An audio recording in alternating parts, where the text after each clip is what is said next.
Hello जी, नमस्कार। स्वागत है आप सभी का आपके अपने YouTube channel biology with Manish Kumar में। आज से हम लोग क्लास 9th के एनसीईआरटी सीरीज की शुरुआत करेंगे, जिसमें हमारा आज का सबसे पहला चैप्टर होगा स्ट्रक्चर ऑफ एटम। ये चैप्टर आपके लिए आगे के क्लास में भी इम्पॉर्टेंट होगा, इसलिए इस चैप्टर को सबसे पहले बनाया गया है। इसके बाद आगे आप इस सीरीज में बाकी सारे चैप्टर्स के वीडियो आपके अवेलेबल होते रहेंगे कुछ कुछ इंटरवल पे। सबसे पहला आज ये चैप्टर स्ट्रक्चर ऑफ एटम है, जो आपके एनसीईआरटी के हिसाब से चौथा चैप्टर है। शुरुआत करेंगे आज के क्लास का, और सबसे पहले हम लोग देखेंगे इस चैप्टर में स्ट्रक्चर ऑफ एटम में कि एटम होता क्या है। सबसे पहले हम लोग यहाँ बात करेंगे, यहाँ आपको नोट बना हुआ है। केवल ये आगे 30 से 35 मिनट में ये खत्म होगा। 2 पेज में इसके इम्पॉर्टेंट बातों को, पूरे एनसीईआरटी के इम्पॉर्टेंट टर्म को यहाँ मेंशन कर दिया गया है। इसके बाद आपको एनसीईआरटी पढ़ने की भी बहुत ज़्यादा ज़रूरत नहीं होगी। चलिए दोस्त, शुरुआत करेंगे आज के क्लास का, और सबसे पहले देखेंगे कि व्हाट इज़ एटम। एटम होता क्या है। पहले ऐसा माना जाता था, atom is the indivisible part या indivisible portion of an element. पहले ये कहा जाता था कि जो एटम है वो इंडिविजिबल है, लेकिन कुछ समय के बाद ये पता चला कि एटम डिविजिबल है, और एटम इलेक्ट्रॉन, प्रोटॉन और न्यूट्रॉन से मिलकर के बना हुआ होता है। यहाँ देखेंगे, atom and molecule are fundamental building block of matter. किसी भी मैटर का फंडामेंटल बिल्डिंग ब्लॉक है हमारा atom. Are atom really indivisible. ये एटम जो इंडिविजुअल है, ये सबसे पहले बताने वाले थे डाल्टन साहब। याद रखेंगे, केमिस्ट्री में ये काफ़ी इंपॉर्टेंट नाम है। Atom contain electron, proton and neutron by studying static electricity. Static electricity मतलब रुके हुए इलेक्ट्रिसिटी के बारे में जब स्टडी किया गया, तो हम लोगों को पता चला कि हमारा जो एटम है वो इलेक्ट्रॉन, प्रोटॉन और न्यूट्रॉन से बना हुआ है। फर्दर आगे हम लोग इलेक्ट्रॉन, प्रोटॉन और न्यूट्रॉन के स्ट्रक्चर को देखेंगे। तो सबसे पहला हमारा है इलेक्ट्रॉन, जिसको डिस्कवर किया गया था जे जे थॉमसन के द्वारा 1900 में, जिसका मास नेग्लिजिबल होगा और वो निगेटिव चार्ज कंटेन करता है। दूसरा हमारे पास है प्रोटॉन, जिसके ऊपर प्लस चार्ज होगा, और इसको डिस्कवर करने वाले थे गोल्डस्टीन 1886 में बाय कैनाल रे एक्सपेरिमेंट से डिस्कवर किया गया था। Mass was experimentally 2000 time that of electron. Electron से लगभग 2000 गुना मास हमारे प्रोटॉन का होता है। आगे बढ़ेंगे यहाँ से, presence of new radiation in gas discharge called them canal रे। जब गोल्डस्टिन इस चीज को, प्रोटॉन को डिस्कवर कर रहे थे, तो कैनाल रे में एक गैस डिस्चार्ज हुआ, जिसको नाम दे दिया गया कैनाल रे। नए रेडिएशन को, जो नए रेडिएशन की तरह जो गैस डिस्चार्ज हुआ, उसी को कैनाल नाम दिया गया। ये एनसीईआरटी का क्वेश्चन है आपके इंडेक्स में। किसी भी न्यूट्रल एटम का अगर बात करें, तो वहाँ इलेक्ट्रॉन और प्रोटॉन की संख्या हमेशा बराबर होगी। इस बात को ध्यान रखेंगे, ये भी एनसीईआरटी का एक क्वेश्चन है।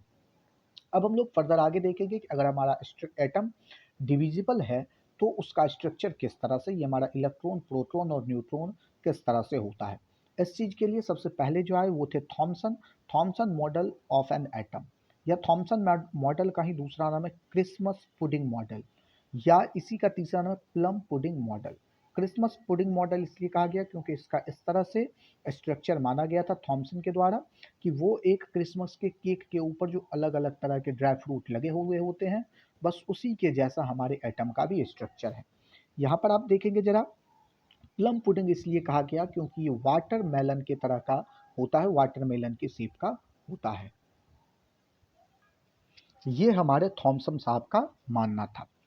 अब देखेंगे जरा कि ये स्ट्रक्चर किस तरह से होता है, क्या होता है, इसको देखिए अगर जरा। तो ये अगर मान ले कि ये अगर एक वाटरमेलन है, जो आप यहाँ देख रहे होंगे, यहाँ पर जो भी सीड होगा उसको इलेक्ट्रॉन माना गया, और वो रेड पल्प जो होता है वाटरमेलन का, उसको प्रोटॉन माना गया। यानी कि जो स्फेयर है वो पॉजिटिव होगा, और इलेक्ट्रॉन सीड की तरह उसमें धंसे हुए होंगे। वही चीज यहाँ लिखा गया, atom consist of positively charge sphere and electron are embedded in it, seed की तरह। अगर हमारा एटम न्यूट्रल है, उसके ऊपर कोई चार्ज नहीं है, तो यहाँ पर आपको देखने के लिए मिलेगा electron always equal to proton. जहाँ पर आपको दिखा गया इलेक्ट्रॉन के ऊपर पॉजिटिव चार्ज, इलेक्ट्रॉन के ऊपर नेगेटिव चार्ज, प्रोटॉन के ऊपर पॉजिटिव चार्ज। अब जरा सा जे थॉमसन के बारे में देखें, तो सबसे पहला नोट जहाँ भी लिखा गया वो किसी न किसी साइंटिस्ट के बारे में लिखा गया, और आपके एनसीईआरटी में बॉक्स बनाया गया है, वहां से ये नोट लिखा गया इंपॉर्टेंट पॉइंट को। नोट क्या कहता है, जे थॉमसन जो है वो 1856 से 1940 तक इसका लाइफ स्पेन रहा। ब्रिटिश फिजिसिस्ट थे, नोबेल प्राइज भी दिया गया 1906 में डिस्कवरी ऑफ इलेक्ट्रॉन के लिए। आगे देखेंगे रदरफोर्ड एटॉमिक मॉडल। तो रदरफोर्ड एटॉमिक मॉडल क्या कहता है उसको देखने से पहले ये देखेंगे कि रदरफोर्ड अपने एक्सपेरिमेंट में किस किस चीज़ों को यूज किए। तो रदरफोर्ड अपने एक्सपेरिमेंट में सबसे पहला जो यूज किए थे वो यूज किए थे अल्फा पार्टिकल और gold foil. Alpha particle doubly charged helium ion होता है, He के ऊपर डबल चार्ज होगा, उसी को अल्फा पार्टिकल कहा जाता है। ध्यान रखेंगे जब भी अल्फा पार्टिकल पॉजिटिव चार्ज होता है हीलियम प्लस प्लस के कारण। अब यहाँ आप देखेंगे जरा कि गोल्ड फॉइल को क्यों यूज किया गया। तो यहाँ ध्यान दीजिए कि रदरफोर्ड ये चाहते थे कि जो हमारा एटम है, जो हमारा एक्सपेरिमेंट होगा उसमें जिस चीज़ का यूज किया जाए वो काफ़ी थिन फॉइल के फॉर्म में फॉर्मेशन हो, थिन पार्ट का फॉर्मेशन कर सके। क्यों कर सके वो आगे के क्लास में आप देखेंगे। यहाँ पर केवल आप याद रखेंगे कि wanted as a thin layer as possible. तो जो हमारा गोल्ड है इसके पास डक्टिलिटी और मैलिएबिलिटी दोनों होता है, ये आपको पता होना चाहिए। क्लास 8 के मेटल नॉन मेटल में ये चैप्टर में आपने ये पढ़ा होगा। यहाँ पर इसके बाद जब ये एक्सपेरिमेंट कर रहे थे, एक्सपेरिमेंट को हम लोग अभी देखते हैं, फिगर के थ्रू भी देखेंगे। जब ये एक्सपेरिमेंट हो रहा था जिस समय में, तो रदरफोर्ड के कुछ एक्सपेक्टेशन थे अपने कि वो ये कुछ अलग सोच रहे थे इसके बारे में। क्या सोच रहे थे उसको जरा देखें। तो सबसे पहले यहाँ देखेंगे क्या सोच रहे थे हमारे रदरफोर्ड साहब। एक्सपेक्टेशन उनका ये था कि alpha particle would be deflected by the sub atomic particle in the gold atom. Gold का जो एटम होगा वो क्या करेगा, अल्फा रे को रिफ्लेक्ट कर देगा। ये एक्सपेक्टेशन था हमारे रदरफोर्ड साहब का। ऑब्जर्वेशन क्या निकला, ऑब्जर्वेशन क्या हुआ जब एक्सपेरिमेंट हुआ, तो ऑब्जर्वेशन क्या था, most particle pass through gold foil. ज़्यादातर पार्टिकल जो था अल्फा वाला वो पास कर गया अल्फा रे। दूसरा क्या था कि some of them deflected by a foil by small angle. कुछ ऐसा पार्टिकल था जो स्मॉल एंगल से रिफ्लेक्ट हो गया। और तीसरा था 1/12,000 पार्टिकल रीबाउंड। रीबाउंड का मतलब है उसी पाथ पर लौटा जिस पाथ पर वो गया था, जिस पाथ से वो गया था। अब आप जरा ध्यान देंगे इस एक्सपेरिमेंट को कि ये एक्सपेरिमेंट कैसे किया गया। आपके एनसीईआरटी में एज इट इज़ लिखा गया है, दिखाया गया है फिगर को, तो हम लोग जरा उसी को देख लेंगे। हमारा जो एनसीईआरटी में एक्सपेरिमेंट किया गया है, देखिए जरा, ये आपका एक्सपेरिमेंट है इस चीज का।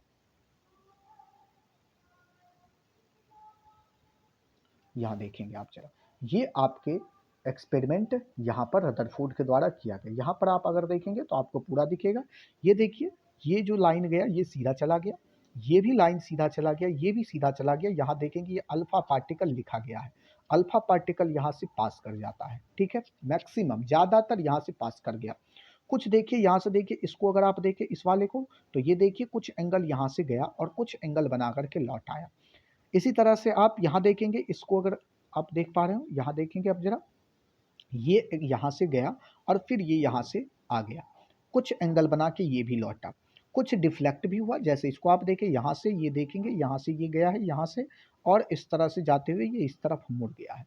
इस तरह से कुछ इस तरह से गया। लेकिन 12,000 एटम का, 12,000 रे का जब पार्टिकल का एक्सपेरिमेंट किया गया, तो देखा गया कि यहाँ से, इसको देखेंगे जरा, तो ये इस पाथ से गया है, यहाँ देखिए ये दिखाया गया है, और यहाँ से फिर ये लौट के अपने पाथ पर आ गया, रिबाउंड कर गया। ये ऑब्जर्वेशन था इस एक्सपेरिमेंट का। ऑब्जर्वेशन के बाद जो हमारे रदरफोर्ड साहब थे उसने क्या किया, कुछ अपना कंक्लूजन दिया। कंक्लूजन क्या था इस बात को देखेंगे अब जरा। ऑब्जर्वेशन के बाद कंक्लूजन पे आते हैं, फिर नोट को हम लोग देखेंगे। कंक्लूजन ये था कि most space inside atom is empty.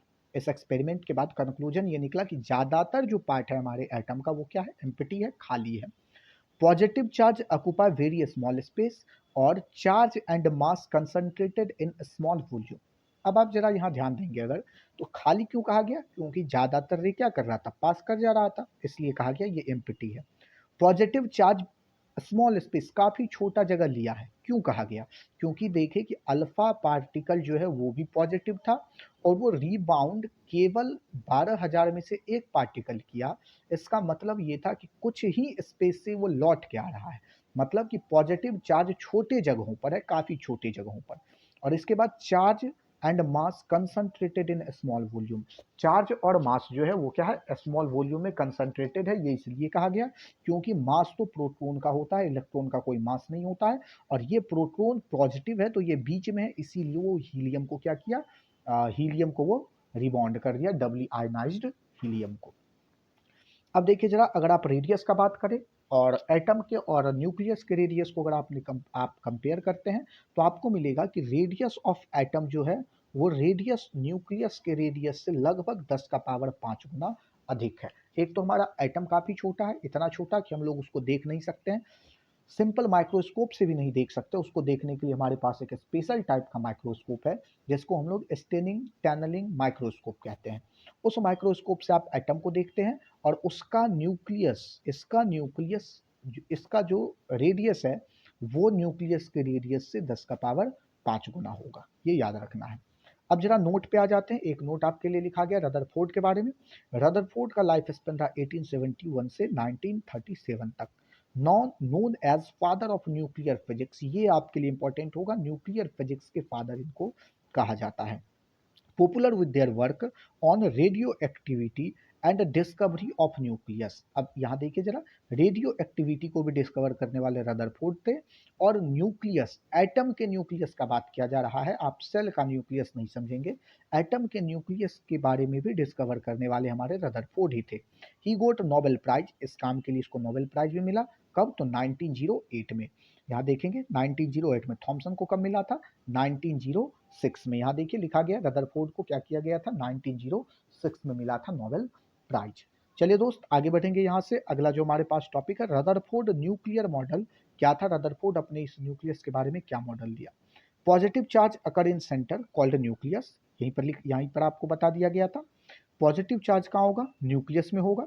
Electron चारों तरफ घूमेगा, ठीक है, इलेक्ट्रॉन क्या होगा? चारों तरफ घूमेगा। अगर आप देखें इसको यहाँ पर इस तरह से, जैसे देखिए ये हमारा प्रोटॉन है और ये हमारा न्यूट्रॉन है, ये होगा सेंटर में। न्यूट्रॉन के ऊपर कोई चार्ज नहीं होता, अभी हम लोग आगे देखेंगे। न्यूट्रॉन न्यूट्रल होता है, केवल मास इसका लगभग प्रोटॉन के बराबर होगा, और ये दोनों मिल करके हमारे एटम के मास को डिसाइड करता है। ये हमारा न्यूक्लियस है, तो जो हमारा इलेक्ट्रॉन होगा रिवॉल्व करेगा इसके चारों ओर इस पाथ पर, और जिस पाथ पर हमारा इलेक्ट्रॉन रिवॉल्व करता है उसको कहा जाता है ऑर्बिट। उसको क्या कहा जाएगा? उसको कहा जाएगा ऑर्बिट। ये देखिए इस तरह से, ये हमारा रहा पाथ। मान लीजिए हम अभी दो ही बना रहे हैं, इलेक्ट्रॉन, ठीक है, ये हमारा इलेक्ट्रॉन है। ओके, इस तरह से ये घूमेगा, और इस इलेक्ट्रॉन का के ऊपर माइनस चार्ज होगा, यहाँ लिख देते, ये क्या होगा? माइनस चार्ज होगा, और इसके ऊपर जो इसका मास होगा, मास क्या होगा? नेग्लिजिबल होगा। क्या होगा? नेग्लिजिबल होगा। ये आपको याद रख लेना है, ठीक है। प्रोटॉन और न्यूट्रॉन का मास होता है, और यही दोनों मिला करके क्या करता है कि हमारा जो एटॉमिक मास है, एटॉमिक मास याद रखना है आपको, एटॉमिक मास को डिसाइड करने वाला यही दोनों होता है। अगले पेज में हम लोग इसको कैलकुलेट करना भी सीखेंगे कि किस तरह से प्रोटॉन, इलेक्ट्रॉन और न्यूट्रॉन निकलता है नंबर, ठीक है। अब देखिए जरा ड्रॉबैक क्या रहा, रदरफोर्ड के मॉडल का ड्रॉबैक, तो समझिए जरा। रदरफोर्ड का मानना ऐसा था कि ये इस बात पर घूम रहा है, ऐसे इस तरह से। तो साइंटिस्ट, जो अदर साइंटिस्ट थे, उन्होंने पूछा कि अगर कोई चीज़ मूव करता है, अगर कोई चीज़ घूमता है, अपने पोजीशन को चेंज करता है, तो उसको एनर्जी चाहिए, और इसको अगर एनर्जी चाहिए तो वो इलेक्ट्रॉन जब इस पाथ पे घूम रहा है, इलेक्ट्रॉन अगर इस पाथ पे घूम रहा है यहाँ से मान ले, तो वो क्या होगा? एनर्जी लिबरेट करते करते करते एक समय ऐसा आएगा कि हमारा इलेक्ट्रॉन इसमें गिर जाएगा, और हमारा जो एटम है वो क्या हो जाएगा? अनस्टेबल हो जाएगा। हमारा आइटम क्या हो जाएगा? अनस्टेबल हो जाएगा, ठीक है। लेकिन लोगों को, या हम लोगों को ये पता था उस समय में कि हमारा एटम क्या है? स्टेबल नहीं है, स्टेबल, अनस्टेबल नहीं है, वो क्या है? स्टेबल है। अगर स्टेबल है तभी तो हमारे पास, हमारे सराउंडिंग में सारा जो हम लोग अपना मैटर कोई भी देख पाते हैं, वो इसी के कारण देख पाते हैं। तो हमारा एटम क्या है? स्टेबल है, ये हम लोगों को पहले से पता था। तो रदरफोर्ड के पास इस चीज़ का कोई जवाब नहीं था कि ये कैसे हुआ, कि किस तरह से ये चल रहा है। तो ये ड्रॉबैक रहा। क्या रहा ड्रॉबैक? देख लेंगे, लिखा हुआ आपके पास, revolution of electron in circular orbit is not expected to be stable. Stable है इस बात की कोई जानकारी उनके पास नहीं थी। चलिए आगे बढ़ेंगे। अब जब रदरफोर्ड, थॉमसन के बाद आया रदरफोर्ड, जब रदरफोर्ड गलत साबित हो गए तो उनके बाद आया बोर्स मॉडल ऑफ एटम। ध्यान देंगे, ये आपके लिए इंपॉर्टेंट होगा क्योंकि क्लास 11th की भी केमिस्ट्री में आपको ये चीज़ पढ़ना है। चलिए, तो दोस्त देखेंगे अगला जो हमारा टॉपिक है बोर्स मॉडल। पोस्टुलेट क्या कहता है, इस बात को समझेंगे। पोस्टुलेट ये कहता है कि only discrete orbit of electron are allowed inside an atom. कहने का मतलब ये है कि किसी भी एटम में जो भी इलेक्ट्रॉन है उसका पाथ डिस्क्रीट है, अलग अलग है, वो एक दूसरे के पाथ में नहीं जाता है। दूसरा क्या कहता है, ड्यूरिंग रिवॉल्विंग इलेक्ट्रॉन, इलेक्ट्रॉन जब घूम रहा है, यहाँ जो कह रहा था ये इलेक्ट्रॉन जब घूम रहा है, इलेक्ट्रॉन जब घूम रहा है तो उस समय में ये किसी भी तरह का एनर्जी लॉस नहीं करता है, इस बात को देखेंगे। During revolving electron do not radiate energy, किसी भी तरह का एनर्जी रेडिएट वो नहीं करता है, रिलीज नहीं करता है, ये ध्यान रखना है। पोस्टुलेट था बोर का। ऑर्बिट और shell are called energy level, जो भी ऑर्बिट होगा, जैसे जहां पर इलेक्ट्रॉन घूम रहा है, ये जो घूम रहा है इलेक्ट्रॉन, इसी को कहा जाएगा क्या, एनर्जी लेवल। इसी को क्या कहा जाएगा, एनर्जी लेवल। और एनर्जी लेवल को ही क्या कहा जाता है, सेल भी कहा जाता है। इस सेल को SHELL लिखा जाता है, CELL मतलब होता है सेल, वो बायो वाला सेल है। ठीक है, तो ये पोस्टुलेट था हमारा। चलिए, ये पेज हम लोगों ने कंप्लीट कर लिया। दूसरे पेज पे आएंगे जो आपका लास्ट पेज भी है। चलिए, अब देखिए जरा, अकॉर्डिंग टू बोर, जो हमारे बोर साहब थे, बोर के हिसाब से जो हमारा एटम था उसका स्ट्रक्चर किस तरह का था। तो बोर के हिसाब से जो हमारा एटम था वो ये है, इस तरह से। बीच में यहाँ जो दिख रहा है आपको, ये न्यूक्लियस है, यहाँ देखिए जरा रेड वाला, और यहाँ लिख दिया गया न्यूक्लियस, जिसमें आपका प्रेजेंट होगा प्रोटॉन और न्यूट्रॉन। प्रोटॉन के पास प्लस चार्ज, ये आपको ध्यान रखना है। जो ये प्रोटॉन और न्यूट्रॉन है, यही डिसाइड करता है mass of atom. Mass of atom को डिसाइड करने वाला यही है। ओके, आगे बढ़ेंगे। और इसमें ये जो आपको दिख रहा है, ये ऑर्बिट है, या इसी को आपने सेल कहा था भी पीछे, जहां पर इलेक्ट्रॉन घूम रहा होगा, जहां पर इलेक्ट्रॉन क्या होगा, घूम रहा होगा। इस बात को आप याद रखेंगे। अब यहाँ देखिए जरा कि जब बोर ने ये एक्सपेरिमेंट, बोर ने ये चीज बताया, तो वहां पर बोर ये भी बताए कि जो हमारा ये सेल होगा इसको नाम दिया गया। सबसे पास जो होगा न्यूक्लियस के, उसको के सेल कहा गया।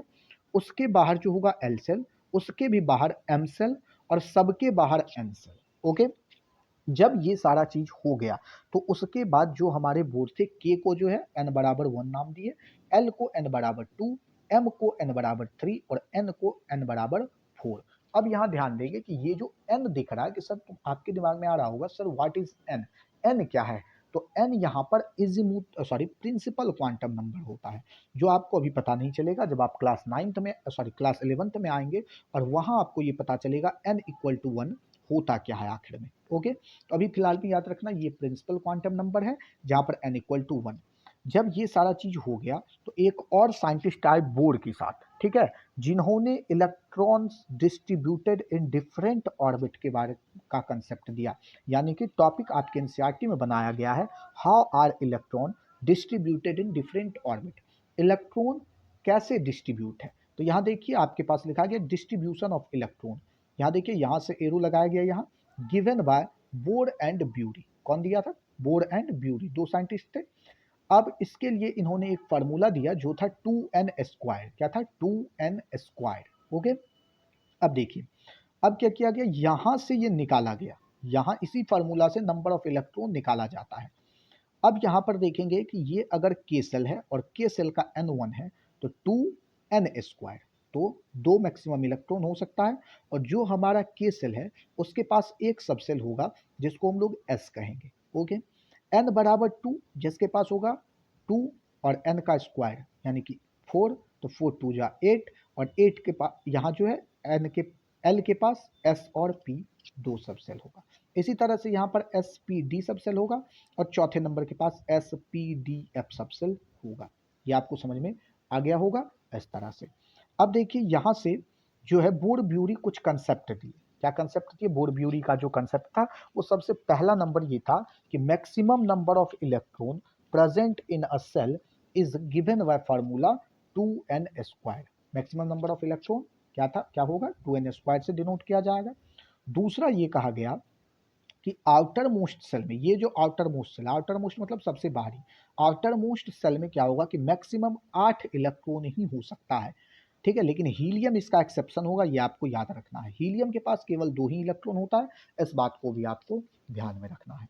इसके बाद देखिए जरा, तीसरा क्या कहा गया कि shell is filled in stepwise manner. Stepwise manner का मतलब क्या है कि जो हमारा इनर सेल होगा, जैसे ये वाला के सेल है, ठीक है, सबसे पहले ये भरा जाएगा, फिर हमारा एल भरा जाएगा, फिर हमारा एम भरा जाएगा, और सबके लास्ट में आकर के एन भरा जाएगा। स्टेप वाइज का मतलब यही है कि न्यूक्लियस के पास से बढ़ना शुरू होगा और वो आगे की ओर बढ़ते जाएगा। अब यहाँ बोर के बारे में भी कुछ चीज लिखा गया है नोट में, ये भी देख लेंगे आप। नेल्स बोर 1885 से 1962 तक इनका लाइफ स्पेन रहा। नोबेल प्राइज मिला स्ट्रक्चर ऑफ एटम को डिस्कवर करने के लिए, कब मिला? 1922 में। मतलब इनका जो एटम था, स्ट्रक्चर का, वो क्या किया गया? सही माना गया, कुछ हद तक कि ये सही है। ओके, आगे बढ़ेंगे। बुक्स, ये भी आपके एनसीईआरटी में ही दिया गया है। एनसीईआरटी में ये दिया गया कि theory of spectra and atomic constitution is written by Bohr. Okay, atomic theory is also written by Bohr and description of nature is the book which is also written by Bohr. ये सारा bore का कुछ book है। Nils bore इनका पूरा नाम था। इसको भी आप याद रख लेंगे क्योंकि एनसीईआरटी में है तो आपके लिए इंपॉर्टेंट होगा।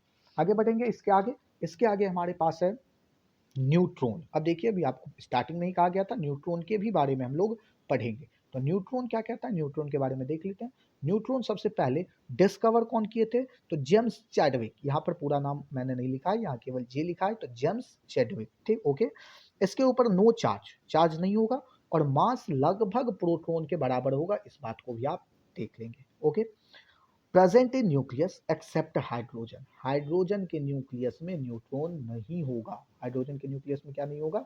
न्यूट्रॉन नहीं होगा। अब हम लोग आ जाते हैं वैलेंसी के ऊपर। ये न्यूट्रॉन की कहानी थी। अब हम लोग आ जाते हैं थोड़ा वैलेंसी के ऊपर कि व्हाट इज वैलेंसी। तो देखिए जरा, valency combining capacity of an element. Combining capacity of an element, कितने एटम इलेक्ट्रॉन के साथ वो शेयर कर सकता है या लूज कर सकता है या गेन कर सकता है, इसी को कहा जाएगा उसका वैलेंसी। या it is the number of electron, अभी आपको तुरंत बताया गया, in an atom that take part in bond formation. Bond formation के लिए वो या तो लूज करेगा या गेन करेगा या शेयर करेगा। अब ये लूज, गेन और शेयर का कंसेप्ट क्या है, इस बात के लिए आपको पहले इलेक्ट्रॉनिक कॉन्फ़िगरेशन समझना होगा कि कब लूज करता है, कब गेन करता है और कब वो शेयर करता है। तो देखिए जरा, इलेक्ट्रॉनिक कॉन्फ़िगरेशन पहले देख लेते हैं, फिर आपको वैलेंसी देखेंगे और फिर इसके हम लोग आगे थोड़ा सा बढ़ेंगे। कंसेप्ट ऑफ इलेक्ट्रॉनिक कॉन्फ़िगरेशन, ये एक्स्ट्रा पॉइंट है, आपके एनसीईआरटी में नहीं दिया गया है। पिछले ही चैप्टर में आपको ये पढ़ना होता है इलेक्ट्रॉनिक कॉन्फ़िगरेशन के बारे में। तो यहाँ हम लोग देखेंगे क्योंकि ये आपके क्लास 10th की केमिस्ट्री में सबसे ज़्यादा इंपॉर्टेंट होने वाला है, इसलिए आप इसको स्किप नहीं करेंगे। Concept of electronic configuration. Electronic configuration लिखने के लिए आपको इस तरह से आना चाहिए। ये कैसे लिखा जाता है यहाँ लिख दिया गया है, हम आपको यहाँ आपके सामने में लिख के दिखाते हैं कि किस तरह से ये लिखा जाएगा। चलिए अब देखेंगे जरा, पहले लिखेंगे n इक्वल टू 1, ओके, फिर लिखेंगे n इक्वल टू 2, ओके, फिर लिखेंगे n इक्वल टू 3, फिर लिखेंगे n equal to n equal to 4 और इसके बाद हम लोग लिखेंगे n इक्वल टू 5। ठीक है, अब देखिए आपको अभी तुरंत बताया गया कि n के लिए, देखिए n के पास, यहाँ देखेंगे आप जरा, n के पास क्या होगा? केवल 1 के पास s होगा, 2 के पास s और p होगा, 3 के पास s p d तीनों होगा। ओके, तो यहाँ लिखेंगे s, यहाँ लिखेंगे s, यहाँ लिखेंगे s और p, ओके, s और p, यहाँ 1 और यहाँ 2, यहाँ भी 2, यहाँ 3s, फिर 3p और फिर 3d।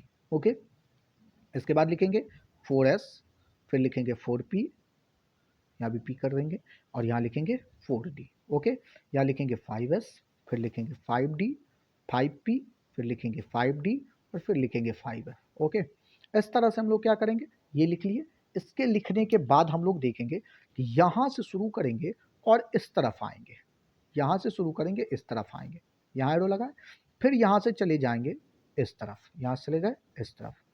ओके, यहाँ से क्या करेंगे, फिर इस तरफ आएंगे, फिर आए, फिर यहाँ से जाएंगे यहाँ और फिर यहाँ से बढ़ेंगे इस तरफ। ओके, फिर यहाँ से जाएंगे इस तरफ और फिर यहाँ से बढ़ेंगे इस तरफ, फिर यहाँ से अगर जाएंगे, ओके, फिर यहाँ से अगर जाएंगे तो यहाँ से हम लोग यहाँ से फिर बढ़ेंगे और फिर इसको ऐसे करके कट लगाते चलेंगे। ये आपका कंसेप्ट इलेक्ट्रॉनिक कॉन्फ़िगरेशन लिखने का सिखा रहे हैं। देखिए यहाँ पर इसी तरह से किया गया और जब इसको हम लोग सजा के लिखते हैं तो हमारे पास ये कुछ आता है 1s 2 2s2 2p6 3s2 3p6। अच्छा ये 6 और 2 कहाँ से आ रहा है? तो यहाँ देखेंगे मैक्सिमम नंबर ऑफ इलेक्ट्रॉन आपने यहाँ निकाला हुआ है। s के पास 2 हो सकता है, p के पास 6 हो सकता है। यहाँ देखिए 8 इलेक्ट्रॉन है तो 2 ये ले लेगा और 6 इसके पास ले जाएगा। इसके पास देखिए तो 2 ये रखेगा 6 ये रखेगा, कितना हो गया? 2 ये रखेगा 6 ये रखेगा 8 और इसके पास बाकी आ जाएगा। यहाँ पे थोड़ा सा मिस्टेक है, आप देखेंगे कोई यहाँ पर ये 16 नहीं, यहाँ 18 होगा, यहाँ पर 18 होगा, 18 कर लेंगे इसको। ओके अब देखिए 3 3 जा 9 और 9 2 जा 18। ओके तो ये 2 रखा, ये 6 रखा और डी के पास कितना जाएगा? 10 चली जाएगा। इसी तरह से यहाँ देखें तो यहाँ 32 होगा, एस 2 रख लिया, ये 6 रखा 8, ये 10 रखा 18 और बाकी बचा हुआ जो है वो आ जाएगा एस के पास। ओके तो ये हमारा एफ के पास 14 हो सकता है इलेक्ट्रॉन, ये आप याद रखेंगे।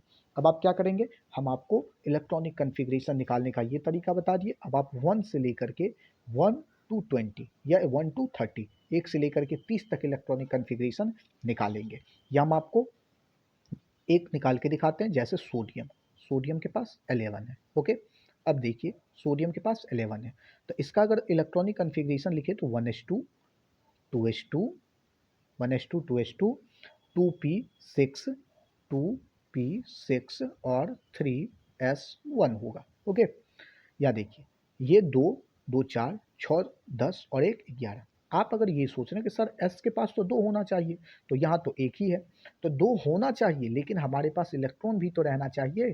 सोडियम का एटॉमिक नंबर 11 है और 2 2 4 6 10 इलेक्ट्रॉन तो आपने पीछे दे दिया, तो यहाँ क्या बचा हमारे पास? केवल एक इलेक्ट्रॉन बचा। ओके तो इसलिए यहाँ पर केवल एक होगा।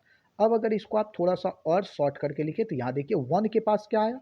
1 के पास अगर आप देखेंगे तो 1 के पास जो है ये 2 इलेक्ट्रॉन पूरा, फर्स्ट जो सेल है। सेकंड वाले सेल के पास 8 इलेक्ट्रॉन पूरा और थर्ड वाले सेल के पास 1 इलेक्ट्रॉन। इसी तरह से आप क्लोरीन का लिख ले, क्लोरीन का एटॉमिक नंबर 17 होता है और इसका अगर देखें तो 1s2 2s2 2p6 3s2। यहाँ देखिए 3s2, यहाँ 2 इलेक्ट्रॉन था तो ये भर गया पूरा। ओके और इसके बाद आता है 3p1 सॉरी 3p5 2 2 4 6 10 2 12 और 5 17। ओके अब देखिए फर्स्ट वाले के पास पूरा है कितना? 2 इलेक्ट्रॉन। सेकंड वाले के पास पूरा है कितना? 8 इलेक्ट्रॉन। थर्ड वाले के पास कितना है? तो 7 इलेक्ट्रॉन। ओके अब ये देखिए ये 7 इलेक्ट्रॉन है और यहाँ पर लास्ट वाले ऑर्बिट में 1 इलेक्ट्रॉन। तो क्या होता है कि अगर लास्ट वाले ऑर्बिट में, ध्यान रखेंगे अब ये इंपॉर्टेंट होगा, अगर 1 होगा 2 होगा और 3 होता है तो ये हमेशा क्या करता है? इलेक्ट्रॉन को ये कर देगा लूज। ये क्या कर देगा? लूज कर देगा। ओके अगर कहीं पर भी 4 होगा तो ये करेगा शेयर। 4 अगर होगा तो ये क्या करेगा? ये करेगा शेयर। और इसके बाद 5वें नंबर 5 जिसके लास्ट ऑर्बिट में होगा, 6 जिसके अंतिम ऑर्बिट में होगा और 7 जिसके पास होगा, वो हमेशा करेगा क्या? वो करेगा गेन। वो क्या करेगा? इलेक्ट्रॉन को करेगा गेन। इस बात को आपको ध्यान रख लेना है, इस बात को ध्यान रखेंगे। अब आपको वैलेंसी समझ में आने लगेगी क्या कहा गया। अब देखिए तो कंबाइनिंग कैपेसिटी क्या होगा? अगर एक इलेक्ट्रॉन लूज करेगा तो वो ही उसका कंबाइनिंग कैपेसिटी, 2 लूज करेगा तो 2 कंबाइनिंग कैपेसिटी, 3 करेगा तो 3 होगा और 4 शेयर करेगा तो 4 हो जाएगा। ओके अब इसके बाद देखिए 5 6 और 7 होगा, 5 होगा तो 5 लूज नहीं करेगा, 5 के बाद ये 3 गेन करके क्या करेगा? 3 गेन करके ये क्या करेगा? 8 इलेक्ट्रॉन पूरा कर लेगा। इसी तरह से क्या होगा? 6 है तो 2 इलेक्ट्रॉन को गेन करके ये क्या करेगा? 8 इलेक्ट्रॉन पूरा करेगा और ये 1 इलेक्ट्रॉन को गेन करके 8 इलेक्ट्रॉन पूरा करेगा। ओके तो ये पूरा कंसेप्ट है आपके वैलेंसी का। ओके अब यहाँ पर क्या है?